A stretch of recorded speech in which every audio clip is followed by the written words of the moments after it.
Quick look ahead to Wednesday, November 1st. I can't believe November's here, but it is tomorrow. Brand new month. We've got 5 games on tap: Philly, Chicago, Pittsburgh, Edmonton, New Jersey, Vancouver, Toronto, Anaheim, Nashville, San Jose. Those are the games taking place on Wednesday. I'm just going to throw out one early lean gut reaction, and this is almost assuredly going to be a play for me. This is not one of those where I'm going to wait, sit back, and let's see what the line is on Wednesday. I know I'm probably going to get a reasonable enough number here. I'll be looking at back the New Jersey Devils Wednesday night against the Vancouver Canucks, starting a road trip, 4-0 on the road this year. Good spot. I think Vancouver's going to come back down to earth, particularly offensively. We saw it last night. They lose 2-1 in overtime to Dallas. Great start, Canucks, hardworking team, a lot of grinders, good effort on a nightly basis. They've put on their hard hat, giving you a good 60 minutes most nights for Travis Green in his first year as head coach, but they're running into a red-hot, dynamic offensively so far this season New Jersey team. They'll level off at some point a little bit offensively, New Jersey, but there's a lot to like with what I've seen from this team. One of the surprise stories, good spot starting a road trip, 8-2 on the season, perfect on the road.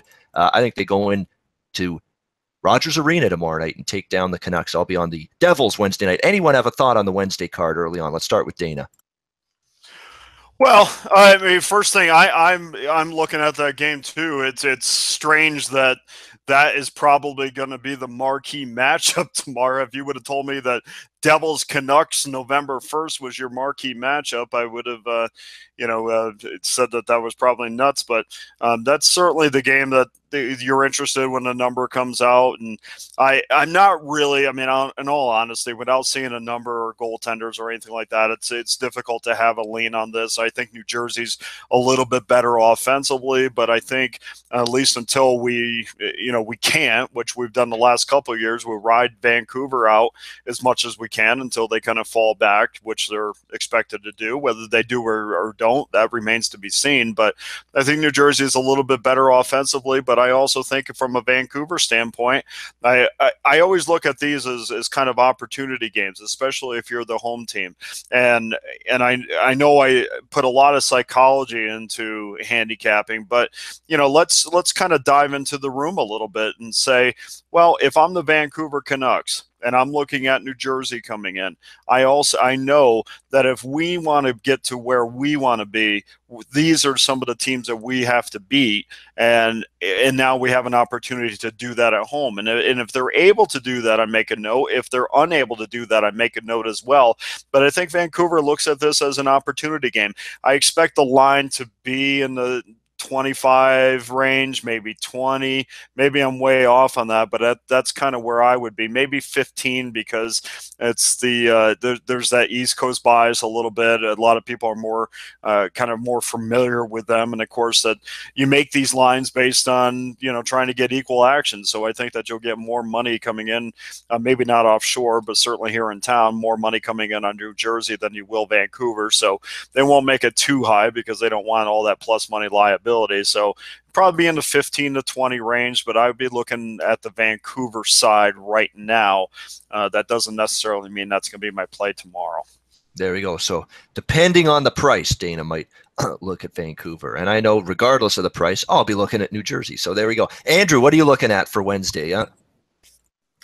Well, guys, I'm looking at the Pittsburgh Penguins versus the Edmonton Oilers game. Like we mentioned a couple moments ago, Winnipeg Jets taking care of the Pittsburgh Penguins earlier on this weekend, 7-1. Of course, like I mentioned, Matt Murray was not the starting goalie for the Penguins, but looking at this matchup right away, I just have to say that I think Pittsburgh Penguins are that bounce-back team. If there's a team in the league that's going to know how to bounce back from being handled 7-1 like that, I think there's way too much leadership in the room.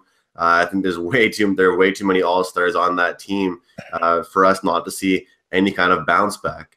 I just think from what we saw to Winnipeg and the effort that really Pittsburgh gave, it's pretty much one of those statements where Pittsburgh's going to be fired up. I think the effort that we've seen overall from this whole supporting cast from Pittsburgh has been huge. Usually it takes a while for them to kind of get into that.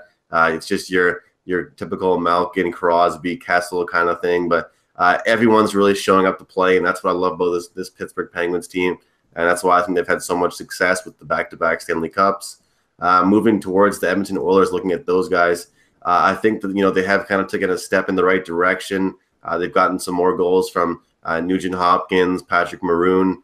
Of course, McDavid's actually kind of becoming more of a facilitator and actually, moving the puck a little bit more. I think he's trying to get his teammates more involved than he was before, whereas he was kind of just trying to score for himself. So looking into this game, I think Edmonton's going to probably get a little more respect than they were as it's going forward. But I think that Pittsburgh coming into Edmonton is going to take care of business and bounce back in a really, really good way here, guys. All right, there's Edmonton-Pittsburgh thoughts from Andrew. Alex, anything on Wednesday that you're at least interested in right now, even without a number? Yeah, I'll be looking at the game involving my hometown team tomorrow. The Chicago Blackhawks hosting the Philadelphia Flyers. That'll be the NBCSN premier game on Wednesday. Looking at the Hawks, they've lost 3 in a row now. I'm hoping that maybe we'll possibly be able to find a rare home dog number with the Hawks because they are struggling. But you look at this Philly team coming in. They've got some issues on defense. They're going to have, be short 3 defensemen possibly for this matchup. So what I'd be looking at here is the over. These two teams, tend to score pretty high on each other. I remember last year's matchup in Chicago was a 7-4 final for Philly. So, and this has always been a home-dominated series. The Hawks have notoriously struggled in the regular season in Philadelphia, but they've been able to get the best of the Flyers at home. So the Hawks and the over are 2 things I'll be looking at possibly playing one or the other tomorrow night. All right, Hawks and the over leans in that NBCSN Wednesday night rivalry game, Flyers and Blackhawks. Stanley Cup Finals rematch from many, many years ago, 2010, the first cup that the Chicago Blackhawks won during this decade of dominance. Hey guys, thanks for tuning in to our channel. Now, we've put a lot of work into producing all these free videos, so please help us out and keep all our content free for you forever by simply liking, sharing, commenting, and subscribing. Now, not to mention, a visit to our industry-leading website will warm the hearts of all our SBR employees, especially myself. Now, the links are over there to the left, so do check those out. Thanks for watching.